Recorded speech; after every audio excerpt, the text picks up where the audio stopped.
Well, how have you been? I've been watching a ton of your stuff lately.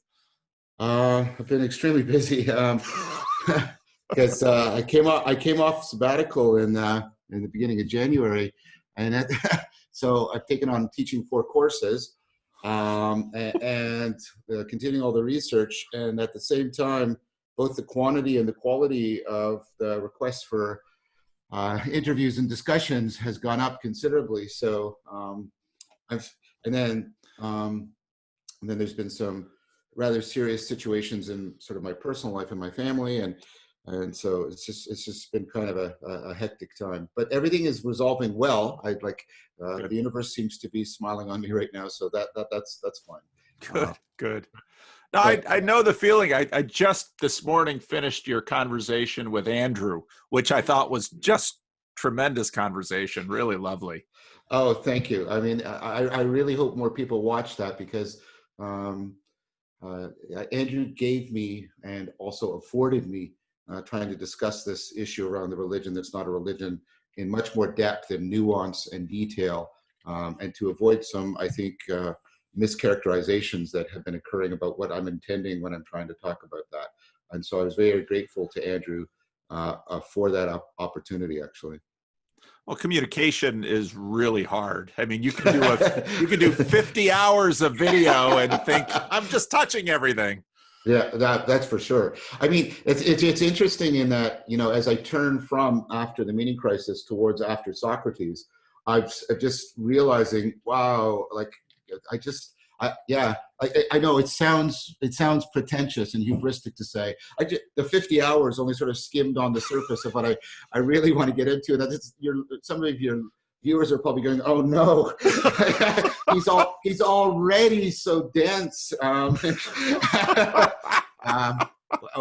So what I can promise them this time is I'm not going to try and be as expansive. I'm trying to, you know, really zero in. Much more limited historical philosophical scope, much more limited sort of cognitive science scope, and a clear sort of practical aim running throughout. And I'm hoping that will, and also not as long, only 20 episodes. So that should hopefully help people somewhat. I'm also in the process of starting to, I'm going to film some instructional videos, you know, how to do Vipassana, how to do metta, things like that for people. Says how to do, you know, the journaling I've been talking about, how to do, authentic discourse, because I've been doing so much participant observation and reading and learning about it, and practicing with people, I'm also just going to do a lot more of these discussion videos where I meet with people and discuss and upload them onto my channel. So I'm going to try and give people, because I appreciated some of the, I don't know if they call them criticisms, they're somewhere between a comment and criticism where people are saying, this is challenging the way you're presenting this. And so I'm going to try and give people a more varied style, more variation in the styles of presentation. So hopefully that will make the material more accessible and also generate more discussion. So that's the intent, at least. But you know, the best laid plans. So we'll see. We'll see. Yeah. Well, and I appreciated your comments with Andrew about the fact, like, I think you and I in that way are sort of in the same boat. So there's my pastoral job and identity and task and role, and then there's this other thing that over the last 2 years has sort of come up. And in some ways they're together, because a lot of what I do is, I would call ministry in the conversations I have with people and working through the ideas. And you know, there's a long, and I mean, Martin Luther was both a university professor and a monk and then a pastor. So there's a big tradition with these vocations. Yeah, that's for sure. I definitely do that. Do share that with you, that sense. I also share with you the sense of, I guess everybody maybe sees themselves this way. I don't know. I'm worried about confirmation and my side bias. But you have explicitly declared yourself a moderate, which means, as you said, to be in between. And I find myself that I constantly feel like I'm in between religious people and the atheists, the new atheists and the Enlightenment thinkers. And that sometimes is a lonely place to be. But part of it is just I'm too old to change, I suppose, in some ways. But part of it's also that I am by vocation, I'm by inclination and vocation and now training. I'm a person that works on the boundaries, right? Yeah. On the connections. So that is where I'm at home. But I did appreciate when you had. I think was it the most recent one you did where you said like I'm a moderate, and you sort of had that look of like I know. You don't make the purists happy on either side. I mean, no. It's very problematic. There's a lot we could potentially talk about here. There's been a lot going on your channel. I try to keep up with it as much as I can. I haven't been commenting quite as frequently because I've just been starved for time. But I wouldn't have enough time to watch everything I put out. Yeah, I mean, you're very prolific. I wish I could have shared with Chris your most recent video because I thought it was very kind and generous of you, the way you described him and his work. I think it was completely accurate, and I deeply agree with it. Chris has just an astonishing gift. But unfortunately, he's incommunicado right now. He's in Tunisia. Yeah, so he's on sort of an adventure right now. So I'll put him onto your video when he gets back because I'm sure he'll want to see it. Yeah, well, it's part of the reason I put out so much is because you don't really know what's helpful until you hear stuff coming back at you. And, you can't be too thin-skinned in that. Your skin has to be thin enough to be sensitive, but thick enough to, allow yourself to continue in this. And that video I made with Christopher and that comment in particular, that has come back from a number of people that said, boy, when he said that, yeah. they just felt it. Yeah, and that's his particular gift. And you very astutely and I think very correctly noted that that's why our partnership is a very powerful one. He and I, we have, I think, complementary sets of strengths, and so we do very good work together. And I'm deeply appreciative of the two of us having found each other and built this very living relationship that seems to be generating useful and helpful stuff. Well, and I listened to your question and answer video. I re-listened to your conversation with David Fuller on Rebel Wisdom, one of the recent ones that you did that I used clips in the video. I just finished listening to Andrew Sweeney's, and I had, a few weeks ago did some videos on, nomenclature is always difficult with this stuff.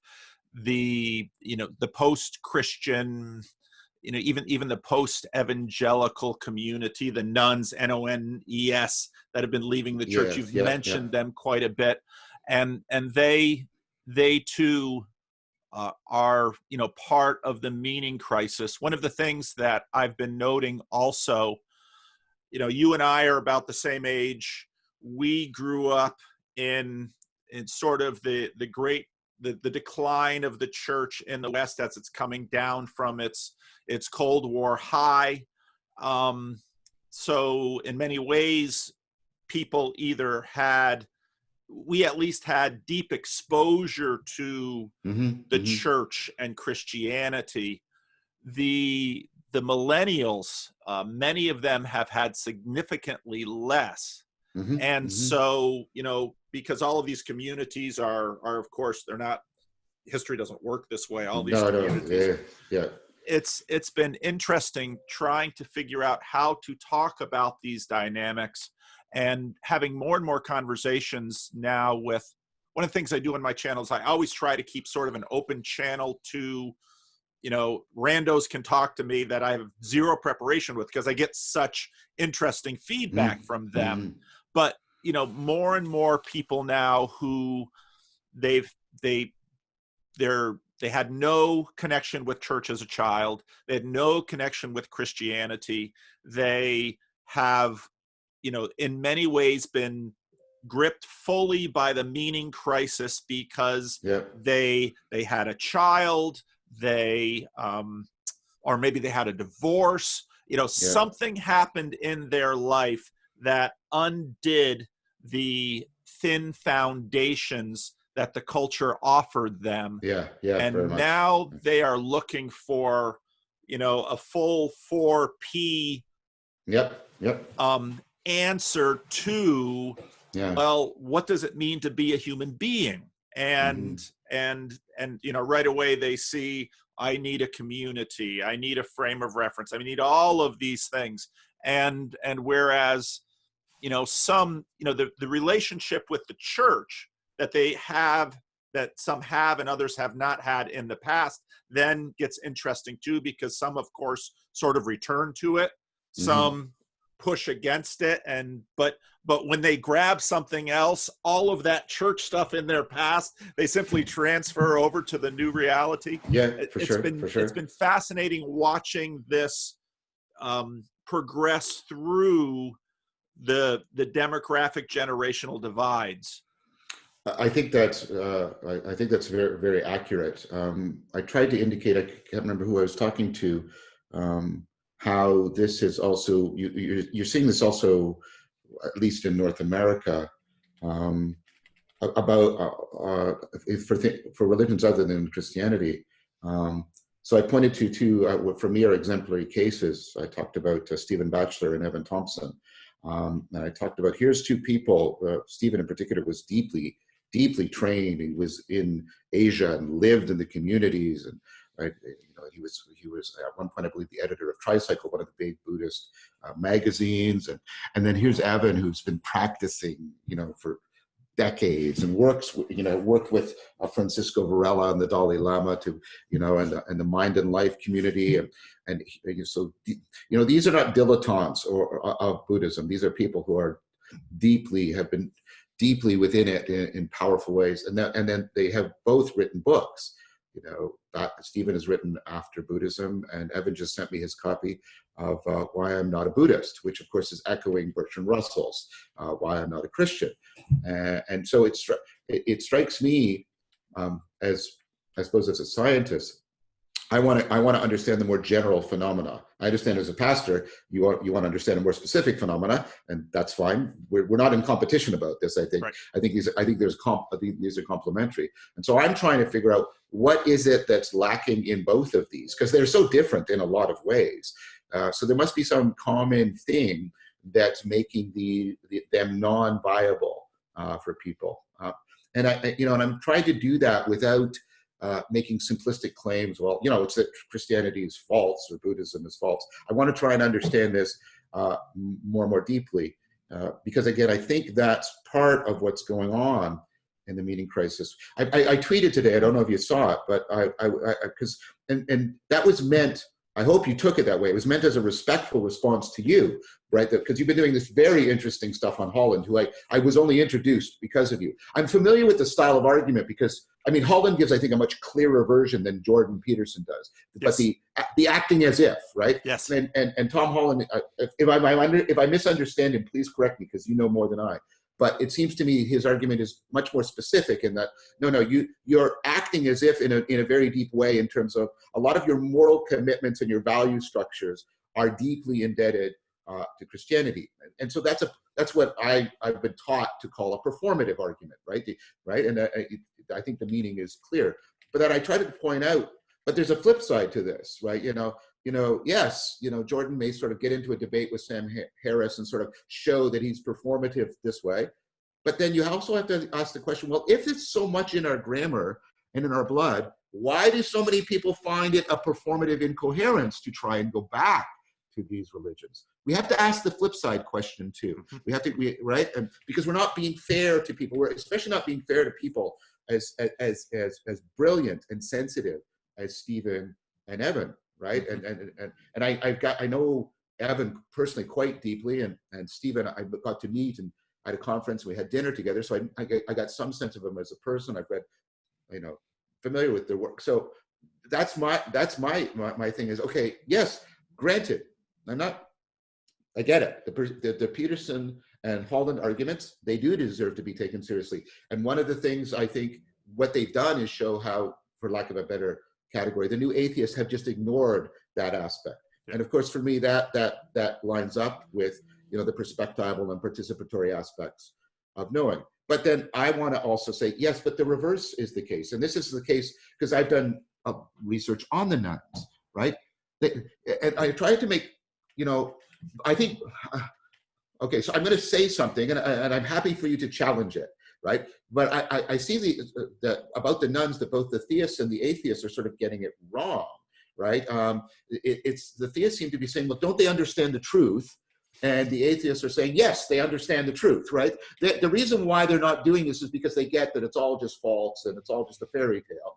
And the theists are saying, but they haven't encountered the truth. And it's like, no, it's much more that it's before they've even gotten to this is propositionally the case for them. This is performatively not viable for them. They find it performatively incoherent. And again, I'm using these two case studies as to really deepen this argument. And I'm trying to do it outside of Christianity so I don't immediately get everybody's right. I'm saying, look, here's two people who go in with the, you know, as much good faith as anybody possibly can. They're deep, sensitive people. They commit decades of time and thought and discussion, and yet in the end, it's like, nope, I just can't make this work for me. It just doesn't catch. It's just not performatively coherent. Yeah. So I'm asking people, that was the intent of this tweet, you've got to take that seriously too. If you take the Jordan Peterson argument and the Holland argument seriously, and you should, but in fairness of thought and argumentation, you should take this argument that I'm making also seriously. Yes. Well, I think that's right. And I really appreciate, you know, again, in some of the last videos mentioning Bachelor and Thompson, because that then, I mean, part of the difficulty, obviously, in the West is that Christendom and the church and Christianity has been so pervasive and formative and deep that, I mean, we can't see without it. We can't understand. And then when you walk into the ongoing, what I think is the culture wars, a Christendom civil war, in many ways, then locating this dynamic, saying, look, here are people dealing with this as, you know, why I'm not a Buddhist after Buddhism. It's going to show up a little bit in the sermon video that I'll do today, my rough draft for Sunday video. But I ran into just a video on YouTube of someone doing on the street arguments with the Japanese about, you know, religion. And you listen to these Japanese millennials, and they, you know, they might as well be, you know, millennials anywhere in the United States or Canada. And so I deeply appreciated when you answered the question in your question and answer about the need for this, that, you know, we're you know, obviously we can never fully get our minds, hands, heads, sight around what we're dealing with. It's just obviously always too large. But this is a worldwide thing. It's obviously deeper in some places than others. It's definitely connected with the Enlightenment. I mean, it's connected with all of these things that sort of got permeated throughout the world via colonialism. I mean, and it's not just post-Christian. No, this is something that humanity as a whole is going to have to wrestle with. And as you've noted many times, and I agree with, you know, you and Brett Weinstein both on this, the challenges we are facing today are in the sense that they are global, and that power has been democratized to the degree that it has. We are requiring of human, and I love how you've been phrasing this and setting this up in terms of wisdom institutions, because that also sets it up far more broadly than just the religious institutions within their own religious silos. And I, as a Christian, thank you for recognizing that. Thank you for recognizing that. Well, and I, as a Christian pastor, can very easily make an argument from two, you know, conservative Christians and say, look at read the book of Proverbs carefully. the book of Proverbs is made up of wisdom from the ancient Near East, and there's a reason the Hebrew scriptures, the Old Testament, had a collection of books called wisdom literature. In other words, there are resources, as JP always says, to bridge, or as I would say, to connect and integrate with many of these conversations, even if they're with other historical religious communities or non-formally traditional religious communities. There are resources and bridges by way Christians can, engage in these conversations without getting a reactive sense of betrayal to their confessional commitments. That's good. I'm glad that's the case, because in the question and answer, I tried to make very clearly, I tried to be very clear on how I was answering that question. And, I really do think that for lack of a better adjective, the established religions can be places in which individuals can turn, and find meaning and cultivate wisdom. And I want to talk about something that's more sort of systemic. Again, I want to explain why it is, again, why does Stephen leave? Why does Evan, why I'm not a Christian, again, echoing Russell, right? Why is it that Chris feels the way he does? Chris is, and I don't treat him as a specimen, so I don't mean it to sound it this way, but he's an excellent, because I love Chris deeply. He's an important and central friend to me. Why is it that somebody as sensitive, as reflective, as genuine, as authentic as Chris, as someone who can deeply appreciate the depths of Christianity, this is all true of Chris, and yet, like I said, it's not performatively coherent for him. If we're going to invoke, and again, I welcome that Holland and Peterson have done this. If we're going to invoke the performative level, we better start invoking it, we better start looking at it very, very carefully. It's way more problematic than we might think. That's kind of what I wanted to say right here. Well, and there are plenty of examples. I would point to an individual like, let's say, Bart Campolo, who Tony Campolo was in the 80s a A-list Christian evangelist, apologist. He would come to Calvin College and gave a beautiful, wonderful speaker. His son Bart, following in his footsteps, gave up the faith, and he and his father wrote a book together.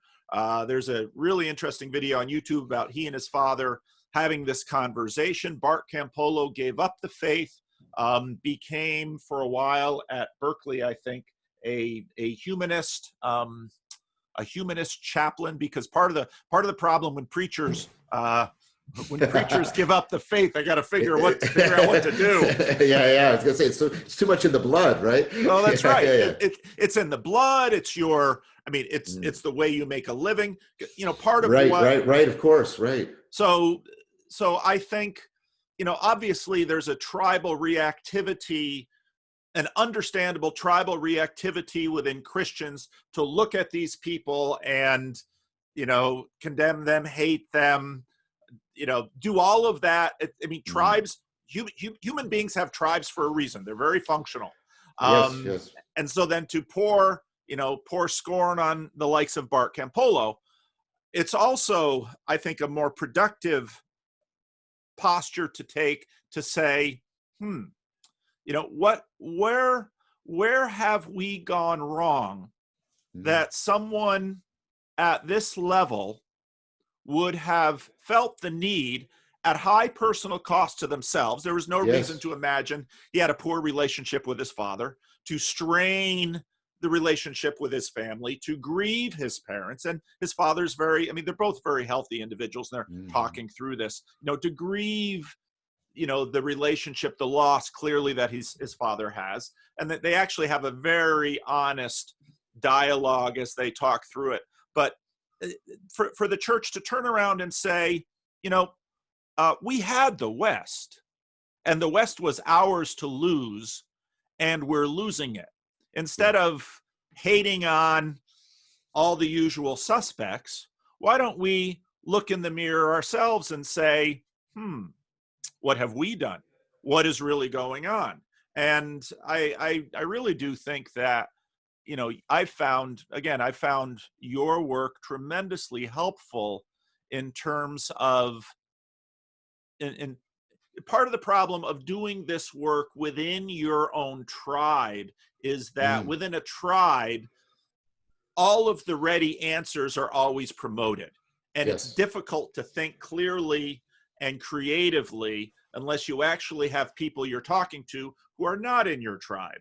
And but yet they want to be, and that's, I think, where you and I have sort of these middle positions. We want to be, you know, understand both communities well enough so that we can engage productively with them, but also then not lose ourselves as we're functioning in this middle space.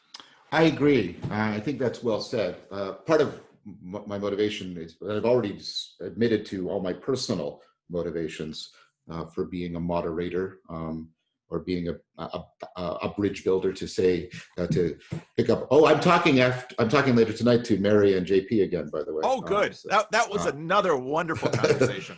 Oh, well, it's because they're both wonderful, and JP's been doing some really cool stuff. So I'm excited about that. But I was going to say, you know, part of it is because, and you know, civilization shows that this is possible. I mean, civilization is premised on the idea that we can live with strangers. We could live with people who aren't in our tribe. I happen to share with Jordan Hall and others, you know, the idea that we've got to sort of restructure civilization.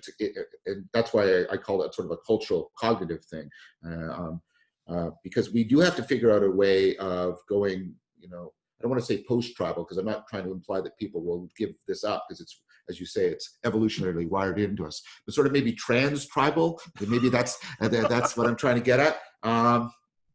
Because I agree with Jordan Hall that we got to get there, or we can't address the problems that are threatening us, the global problems that you alluded to, and that, you know, I agree with Thomas Bjorkman that there's a meta crisis, and I take well into consideration your point about every culture likes to think. Well, at least in the West, every generation likes to think. Not every culture, every generation likes to think that it's living at the end of the world. But as you also very correctly said, but of course civilizations do also fall. So right. So you got to somehow get a balance between that. That's why I'm very sort of I'm taking it that I find a lot of the evidence about the signs. You know, this comes from what's called complex systems theory. The signs of civilization stress that many people are pointing towards, I think, are becoming apparent, and therefore we need to take very seriously the possibility that we might be in a meta crisis, and therefore we need to go trans-tribal. And so this isn't just sort of Canadian politeness on my part, or even ultimately that I'm a sort of cognitive scientist and bridge builder by temperament and vocation. I also think that there's a utilitarian, but nevertheless an important utilitarian reason here, which is we got to get trans-tribal, or we're not going to get what we need. We're not going to get the collective intelligence, or even more importantly, the collective rationality and the collective wisdom we need in order to solve these problems. I wanted to say something about that because I think I released, I haven't checked a video where we did a conversation with Jordan Hall, and Jordan paused and made an editorial note, and I just want to reinforce it because we were talking about this performative aspect, and I tried to caveat it ahead of time because I didn't want to be insulting, but I just want to reinforce it now because he stopped and said, "John doesn't mean this," and I just want to reinforce that because he was talking about, you know, we're talking about how you get I forget the name of the book. The Innovator's Dilemma is the title, and you get this you get this change in which innovation gives way to optimization, and then I was talking about this. I've talked about other people like this with Oshan and others. You can get a reciprocal narrowing until you get something that's collectively very analogous to addiction. And Jordan was giving an example of like oil, how oil is easy at first, and you get all this innovation, and then because of diminishing returns. But the thing is, precisely when we're sort of getting the most we can from the oil, we're actually in the most dangerous, because what we've done is we've reciprocally narrowed so that it seems impossible to us that there could be a world without oil, and all of the infrastructures, and think about the car, and the ways of life, everything, and it's like, and that's like addiction. And then I asked this question, and I tried to caveat and say, I kept saying, I acknowledge the light side, but then I said, but is there a way in which we're also sort of addicted to Christianity in the West? And I didn't mean, you can see what I'm worried, right? I can't understand why you'd be worried with a statement like that. But what I was trying to say is, like, because I was again worried. I was thinking about, again, Tom Holland, because of the excellent work you've been doing. And I was thinking, I do see how much it's given, and but the fact that it's so interwoven means, like, you see, that's what, like the way oil is interwoven, like, are we so woven to a way of thinking and being that we can't get, because that's the problem with the addict. That's the part of the analogy I was trying to pick up on. The addict says, well, I can't be any other, and the world can't be any other, and that's the basis of the compulsion. And so that's what I was trying to say. So I'm sorry, I'm being a little self-serving here. I'm using this opportunity, but I wanted to make clear, because Jordan Hall, he said, editorial note, for those of you who are watching, John means this, right? And so I just want to really reinforce that, because I was trying to get at, but we, yes, again, and you've seen in my series, I remember there's times in the cities where I say, we're walking on the ground of Christianity and we don't even realize it. Yes. So I acknowledge all of that. I acknowledge the grounding, if that's a positive way to put it. But I'm also worried about the tightness of the binding, like that we can't, like, there's something, that's my concern. Yeah. That, yes, that's true. But like, are we so woven so tightly to it that we can't really talk to people from other cultures in the way we need to in order to solve these problems? That's what I was trying to articulate. Yeah. Well, and at one point you made a comment about Augustine, which was tremendously important, and it's something that I was reading. I always look up where I know my books are. Was it Peter Brown, his biography of Augustine? Reading that a number of years ago, and recognizing if you this is why I really do want to get more historians into this conversation, because it's interesting. Even with the Jordan Peterson IDW phase, there were no historians present, and I thought that's a real problem here, because that's why I did so much history in my series. That's why I did so much history in my series. Yeah. So Augustine coming around in late antiquity,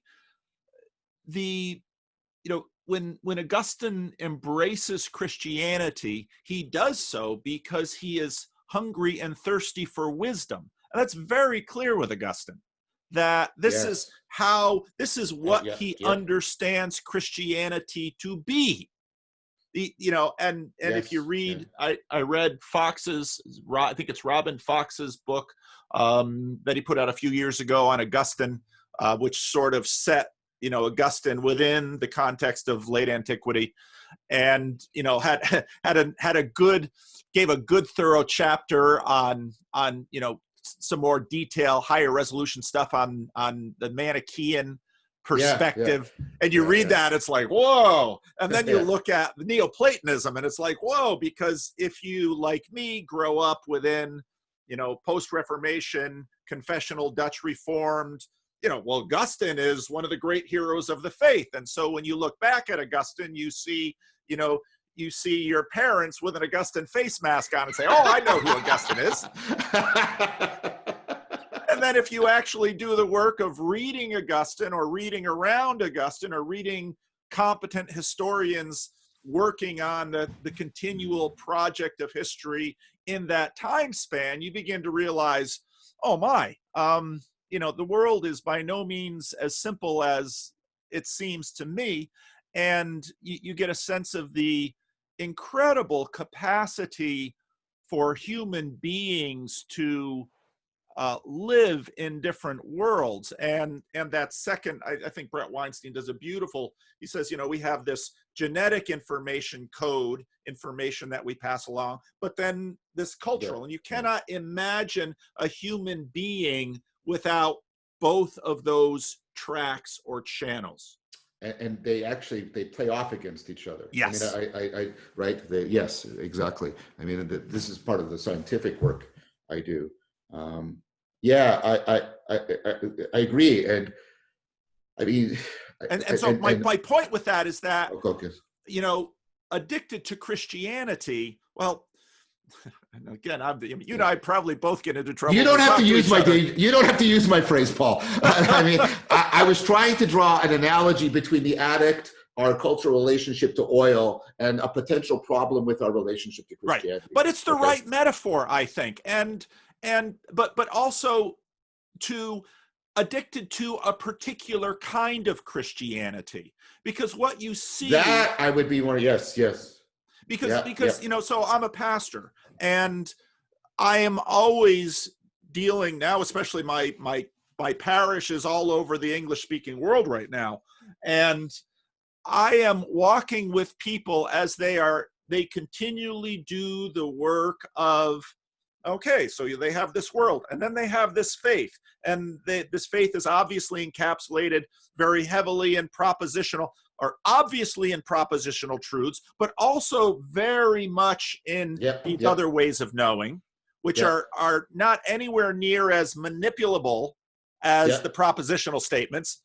I mean, we people, I watch people deconvert from Christianity, and I think, yeah, you used to be a fundamentalist Christian. Now you're a fundamentalist, all these other things. Yeah. And I think any competent reading of Christian history demonstrates that part of the reason Christianity has been so popular is that it has been so incredibly malleable in ways that, say, some of the other religions have struggled with. Christianity is viral in that it hops cultures repeatedly. And you look at these people over here and they identify as Christian, and these people over here and they identify as Christian. You're like, well, this is interesting. That keeps happening. So I don't see your statement as problematic, and I think it also recognizes within the history of Christianity that there have been many, many ways to be a Christian in this world, even amongst the great saints that many traditions point to and say, he's our guy. Yeah. And I suppose even towards Jesus himself, I take it that's the case. I mean, I read a book, I think it was by Pelican, Jesus Through the Centuries, and it's like Jesus keeps being changed, at least the understanding of Jesus. I don't want to make any metaphysical claims here about that. So I take your point very well, and thank you for resituating what I said within it. That's good. I guess the issue then for me is, like I said at the beginning, I want to understand this even more broad picture. I want to understand, like, why is this the case, not only for Christianity, but clearly I gave examples for Buddhism. Why is it the case? I think I'm in discourse, not as deeply, but with people even in the Muslim world, and this is happening. And so I'm trying to figure out, well, what are the common factors, right? So you can see there's sort of part of what I think, and this is something that's up for discussion and debate. I think there's a shared axial grammar that I think that have become problematized, because you need to find what's shared between them if the problem extends between them. And there's also a shared phenomena, the encounter with science, because science is also another thing that hops and skips cultures. Yes. Right? Yeah. And so science and technology. And so I've been trying to craft this argument that I think there's something about the shared axial grammar, and there's something about the shared confrontation with science and technology that we need to be looking at more deeply, and that a lot of the ways in which we're framing it is not generating, in my opinion, as somebody who sort of swims in theory, it's not generating an adequate theory to explain all of the data. And so thank you very much for giving me the opportunity to try and articulate this, because this is something I'm wrestling with right now. And I'm trying to get people to say, like, I right now, in many ways, although I get, maybe I'm a little bit too didactic, but I'm trying to formulate a question here. And I'm trying to suggest, it's plausible to me that the shared axial age grammar and the shared confrontation with cultural skipping science has to be something. There has to be a shared environmental problem and a shared structural defect, if you'll allow me that word, that are accounting for why this is happening the way it's happening. Mm-hmm. And that's the argument I'm trying to make. Well, I agree. I think it's vital. One of the things that I've been thinking about, I've got, way more than we have time for. One of the things that I've been thinking about is and this I look to someone who is a scientist, because I am not, the ways in which this two-track, as Brett Weinstein calls it, two-track, mm-hmm. and I think the opponent processing. I mean, it takes me a while to really get your language into my head to the point that I could use it, but good. It's coming. The way that this ontology of a human being, as we understand a human being to be today, doesn't continually lend itself to certain kinds of dualisms, such as a two worlds mythology. Again, and I've used this in my sermons and with my poor congregation, are these, I don't have lab rats, I have a church. That'll come back to haunt me. Yeah, I was going to say. None of them watch YouTube. They're all too old.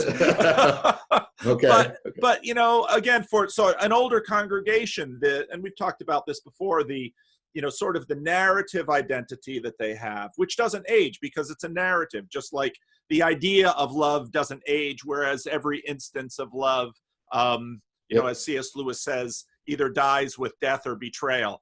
And I wonder the ways in which these dualisms, like you have heaven and earth, and these things that obviously they were developed at some point in the axial age. I wonder if these things, how persistent these things will be, simply given the kinds of creatures we are. Well, that's a good question. Wow, that's a really good question. First of all, I want to try to give a clear indication of where I speak, because I think you guys, all the people that we're sort of addressing here, I don't know what the correct designation of them, the audience, the viewers, the followers, they tend to see me as sort of, bringing I'm the scientist coming to the religion, right? Right. And that's fair, and I don't want to shirk from that. I'm not trying to dodge. But what many people don't see is the other.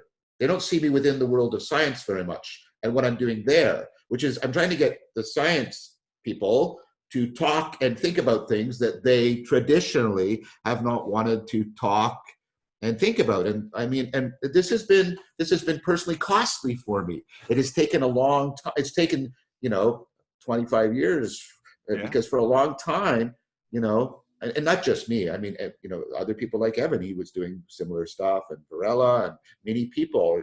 And it's like, but it still is. It's like, what you're studying shaman? Like what you're studying a shaman? Like what's you're talking about? What mystical you're doing experiments on people having mystical experiences? When I was the first person to professionally both teach the skill and start teaching the science of mindfulness at the university. And when I first started it, like in the 90s, it was like, well, Ellen Langer has written this book, and and I really sort of right. So there's also there's on that side, and so that's pertinent to your question, because it's the question about, because there's and Thomas Kuhn made this very, very clear, right? There's paradigmatic traditions within science. Yep. And then the question is, I'm trying to refine your question, and then maybe we can talk about it, because there's sort of two aspects, and we don't want to conflate them together. There might be that human beings, scientists, I should say, scientists are constrained to talk in certain ways because of their paradigmatic tradition. There might be that they're constrained to talk in certain ways because human beings, this is a technical term, human beings are epistemically bounded that way. So epistemic boundedness means okay, it's easy to first of all point it in other animals. Dogs are very, very intelligent, but no dog is ever going to generate a theory of why it's intelligent. Okay, so being very intelligent, being social, doesn't guarantee that you have the epistemic machinery to do theory generation. And it might be, it's in fact highly plausible that we are also epistemically bounded, not just paradigmatically bounded. So your question is, you have to be very careful here, because it's like, okay, are scientists talking this way because the scientific revolution was largely a Cartesian revolution, and Descartes, and I've tried to argue this in the series, Descartes generates dualism out of the guts of the scientific revolution. Yes. And this is what I learned from Albert Shalom, right? Out of the transformation. Don't talk first about why we have this strange theory of mind. What happened first was a change in the theory of matter, right? Matter goes from being potential to being actual, and its primary characteristic is it resists. And that is valuable to you because that legitimates experimentation. Because if the world doesn't resist your bias and your subjectivity, your experiments won't work. And this is what I mean about, you have to understand, how, ideas about matter and science and knowledge and self-deception are woven together. You can't just sort of say, well, I reject materialism. Do you? Okay, maybe I get that, but do you reject experimentation? Because that notion of matter resisting us, and its primary action is it resists our subjectivity, is woven into the Cartesian understanding of scientific experimentation. And so be careful, be more careful. So that strikes me that there's huge paradigmatic reasons why we have to talk this way. So I wonder, okay, let me first, before we turn back to the epistemic boundedness, I see many people, the people that are involved with that transformation I've been talking about, trying to get scientists to do, and this has now been going on for quite a while, especially in cognitive science, 4E cognitive science. I think the project of academic philosophy, and more specifically 4E cognitive science, has been the project of trying to deeply deconstruct that Cartesian grammar, the dualisms between mind and body, mind and world, mind and mind, all of those great disconnections. And I think that has been because both of deep internal incoherence ultimately in these dualisms, and also, I think that's a safe thing to say about why it's happening, and also because of ways in which the human phenomena, if I can put it that way, in all of its Dasein, is not captured and is being misrepresented profoundly by these dualisms. So I would first say that I hope, as a cognitive scientist, I think it's very plausible that we've had significant progress in this, and that I hope it continues. Now, to your deeper question, do we ultimately have to talk this way? And the evidence here is is much scarcer, of course. There has been some cross-cultural work on whether or not people are sort of naturally given to a dualistic way of thinking about human beings. I am deliberately flagging that I'm speaking much more cautiously here, okay? But what seems to be the case, again, very cautiously, notice my language, please, is actually what you get is a very incoherent thing, right? So that people will sometimes, let's use this language we've been crafting together here. See, people will sometimes perform as if dualism is true, and they will sometimes perform as if monism is true. They will sometimes perform as if everything is a continuous cosmos, right? There's a reason why the continuous cosmos could take such deep root, because there is a way of being human in which that makes sense, in which dualism doesn't. I mean, they had other dualisms. They had an order chaos dualism, but they don't have our dualisms, right?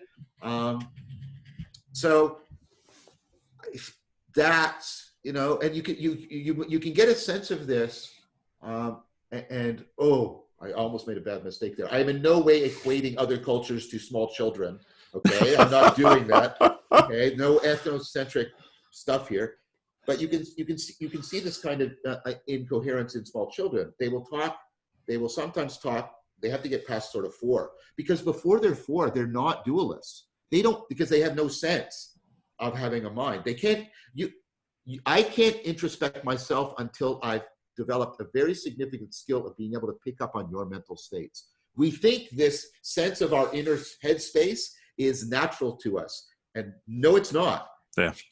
If you ask a 3-year-old, you know, what's going on inside your mind right now, they'll look at you like, right? Or a 4-year-old, right? Right. And in fact, I kept track of this with my son. My poor son's having to grow up with a cognitive father. But Spencer was like 4.5. And he said to me, "It's snowing outside, but only in my head." And this was a moment of revelation for him. He was able to introspect his inner world. Right, and notice, right? Oops. And then there was another moment where he came to me and he said, "I have a backwards thing in my head." I went, "What? What does that mean?" And what he meant was he had done enough narrative that he could do autobiographical memory. He had to learn that by way. It's not natural to us. Yes. And he had to point, and he said, but he could do mental time travel. Mm-hmm, mm-hmm, mm-hmm. And then it was really cool. Just one more part about this anecdote. And then I asked him, is anybody else capable of that? And he very confidently said, no, only I. A little bit of fun as Piaget here. Yeah. Well, and I think one of the things that I've thought about is how, you know, part of what's so fraught about all of these conversations is that, again, and I thought your series, your series did it so well in terms of recognizing, okay, what's a problem? What is relevance? Yes. How are these things, how are these things deeply embedded yet unseen in all of these processes that we are forefronting and able to share? Figuring, we don't even really, it's difficult for us to know what a human being is. Yes.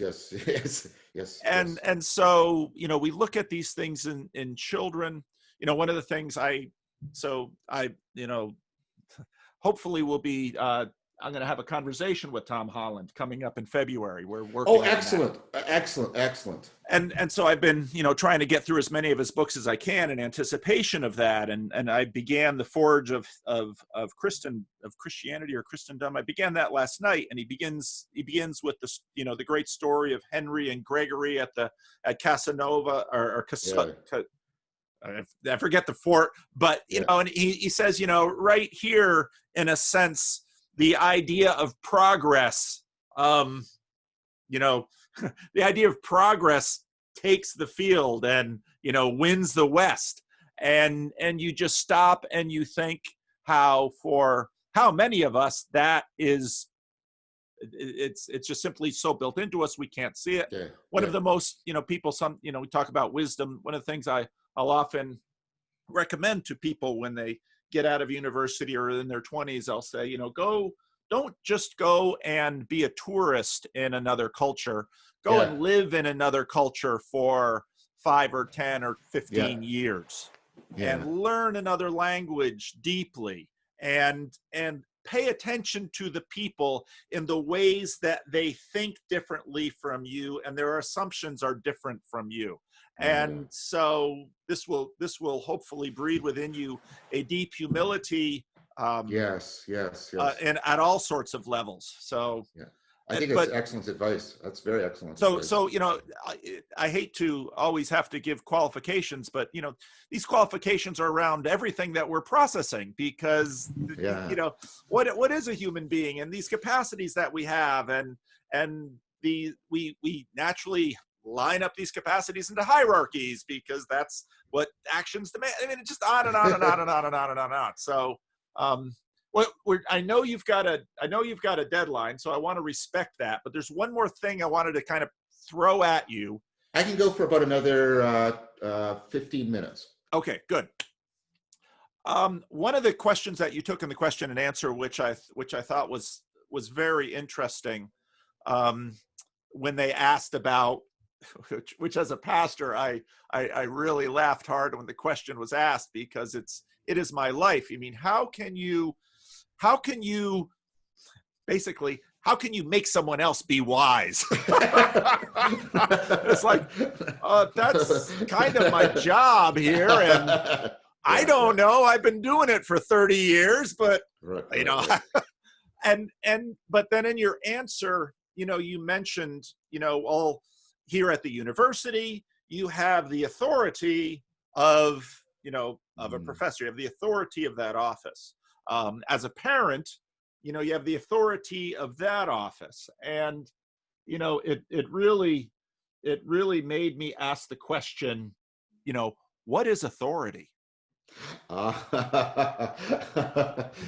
So all the postmodernists are getting out their knives right now. That's right. Well, why stop now, John?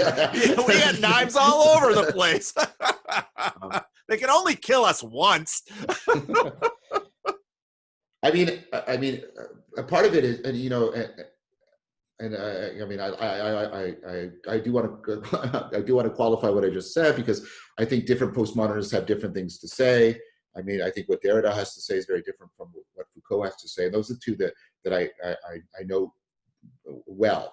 And Foucault's particularly important in a way. I think whereas Derrida says something that ultimately I think needs to be put into deep conversation with relevance realization, because I think there's deep connections between his notion of difference and my notion of relevance realization. I think we should also pay attention to the fact that Foucault becomes very interested in this very same topic, the topic of wisdom, and even uses technologies of the self, right? All of this, and you know, because I think Foucault realized that that's where things are going to turn, right? And so the way in which he questions power and authority should not be separated, in my mind, from this question of what, like the transformative technologies of the self, and the cultivation of wisdom. And this, so I want to put those two together, and you can see why I'm doing this. This is so much part of what I'm thinking about with after Socrates, because what kind of authority does Socrates have? Right. So, you know, and you know, you might, it's easy to fall into sort of the Weberian categories. Well, there's institutional authority and there's charismatic authority, you know, but what is charisma? Well, I started to think, well, maybe, you know, the kind of authority Socrates has is, right, he's obviously creating a new psychotechnology, but what he's doing is he seems to be able, again, not universally, far from it, right? But he seems to, at least for pertinent individuals and groups, he seems to be able to trigger aspiration. And he seems to be able to afford aspiration. And he uses the metaphor of being a midwife for this. And I was thinking, is, you know, there's part of what's going on there. I mean, part of, I think, what's going on is charisma is people can generate collective flow for others. You definitely see that. And But I'm thinking, yeah, but it's a particular kind of flow in the Socratic dialogue, because the flow also gets these terrific moments of interruption, the aporia. And there's something going on between the flow and the aporia, in which Socrates, and you know, I talk about this towards the end of the series, and Corban and others, it's like, there's this, how do we do this process of aspiration? And it's so crucial to how do we become rational and how do we become wise? And so that I can't answer the comprehensive question you gave me, but I'm trying to get a more specific answer to the narrower question of what's the kind of authority that is connected up with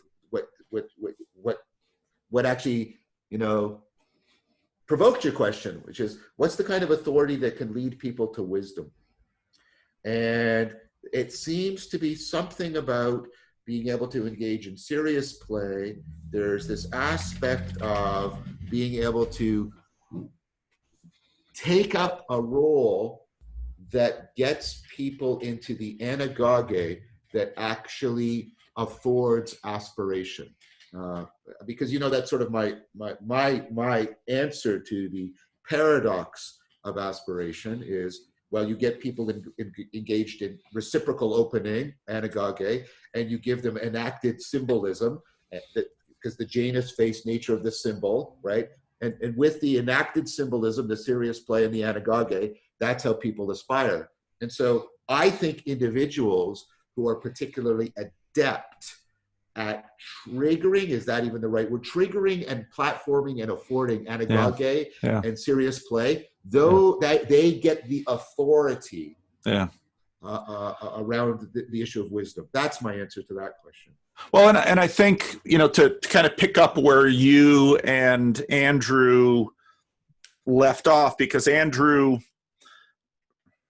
ended with, well, you started talking a little bit about, you know, well, in the 70s, we saw a bunch of this stuff go through and it all kind of withered away.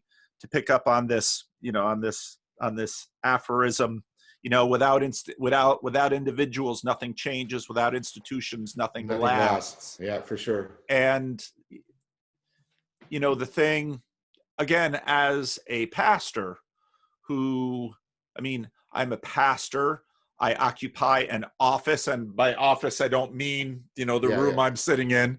You're an official. I'm an official. And so, you know, whenever I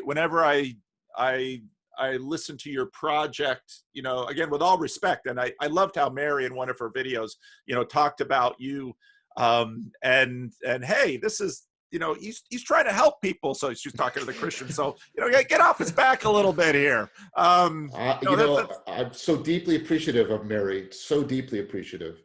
And I hope she knows that. I think she does. I think she does. And and again, this, I hate to get redirected because I'm so ADHD.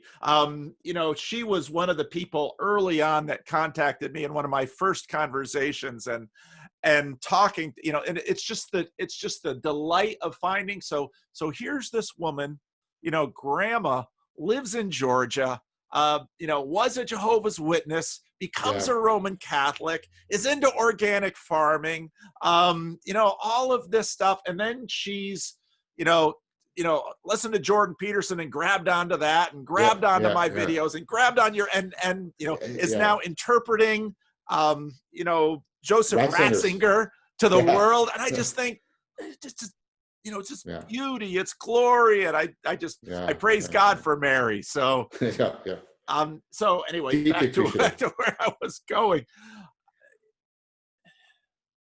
You know, the you know, institutions of wisdom and you know, clearly part something as broad as the meaning crisis, and we sort of try to broaden it when we say the meta crisis.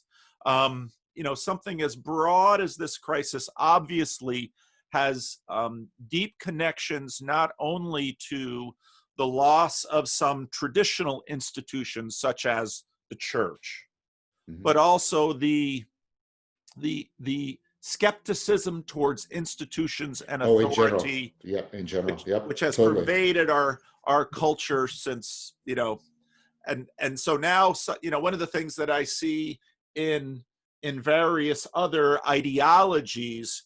I mean, people, to borrow a Jordan Peterson, because boy, he's another guy who could just say certain things. It's like, wow. Part of the reason people become susceptible to ideological possession. So you take these two words and put them together.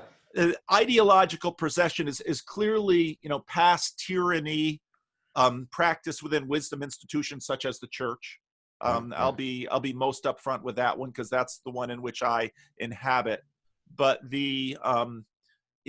now suddenly when there are no authorities, people are subject to ideological possession because they have very little wisdom with which to defend themselves. Yep. That's right. To vet, but also to figure to modulate the relationship. Yeah. I think that's excellent. I mean, Socrates was lucky that he had Plato because Plato sets up the academy, right? Yeah. So I think your point is well taken. And that's why, I take time to talk about also in the series about the history of institutions, like the separation of the monastery from the university and how significant that is for the meaning crisis, right? How significant that is. And then the slow, well, fairly slow, but now deep, interpenetration of the university with the state. And now the increasing, right, the increasing coupling of the university to the market. Yes. and so I want to say one thing about this institutional point, because this was coming up in one of the discussions I had a couple of days ago. How the West used to have these three sort of locuses of authority, right?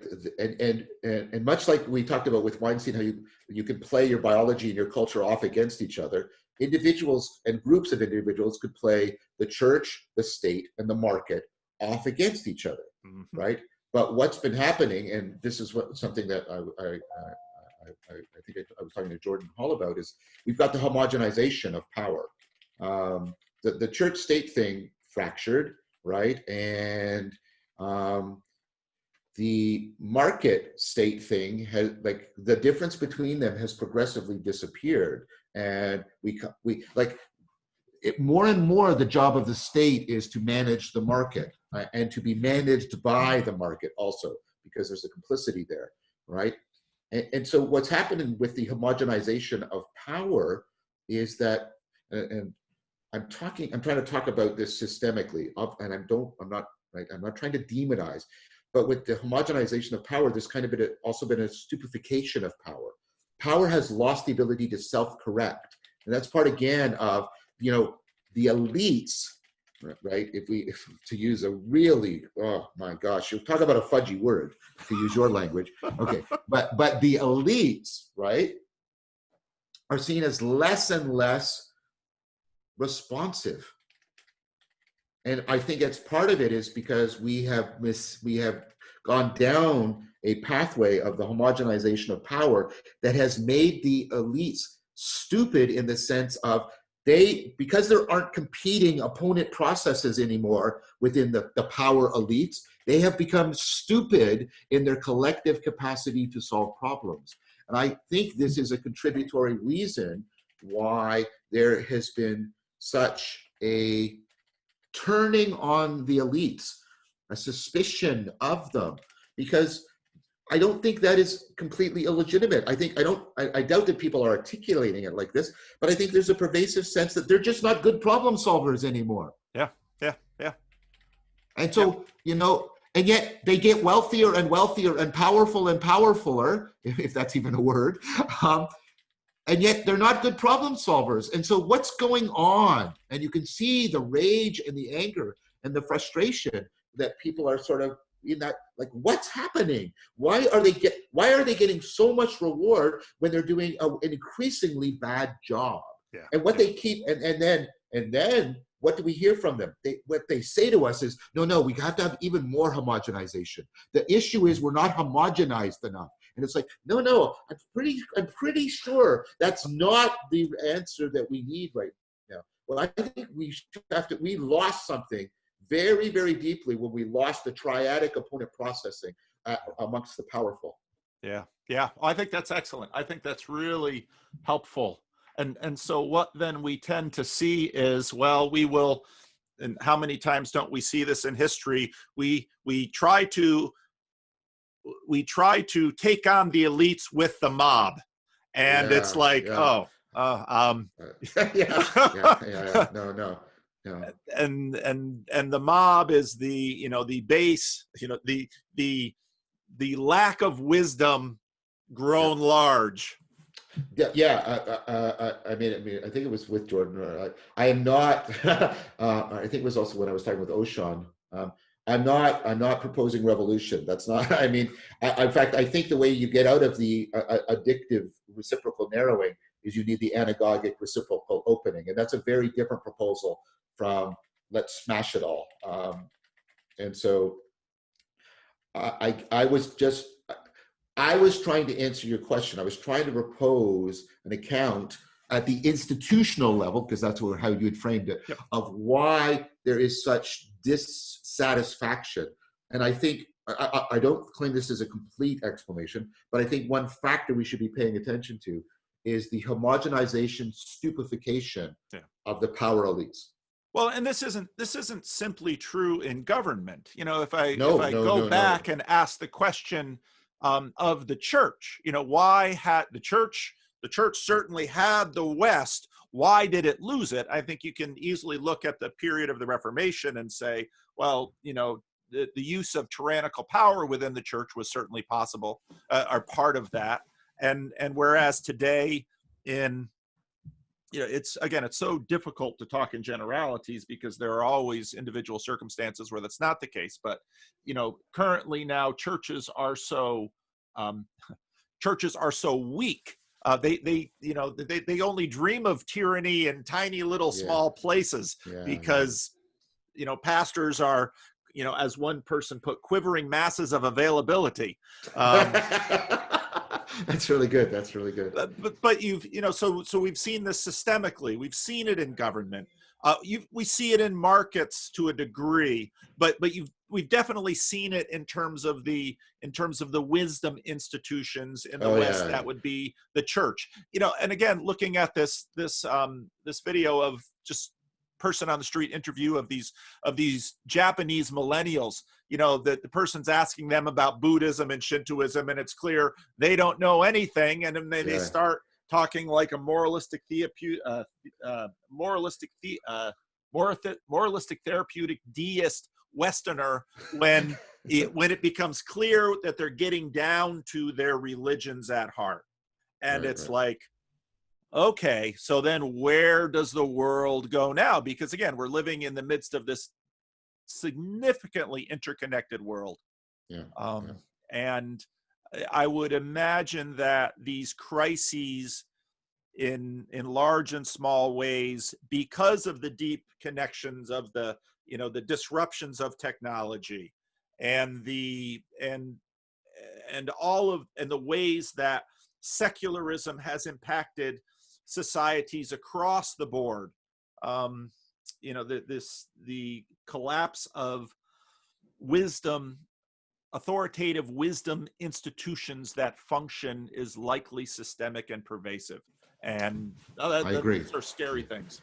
I agree with that. Well, my friend, my time is up. I got to go. Thank you so much, John.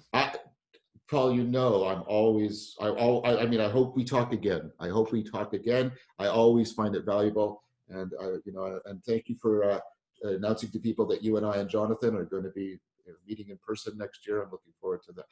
Well, no, it's September of this year. It's September. That's going to be a highlight of the year, I'm sure. I am so looking forward to that. For me too. Okay. All right. Thank you, John. Very much. Take care. Bye-bye.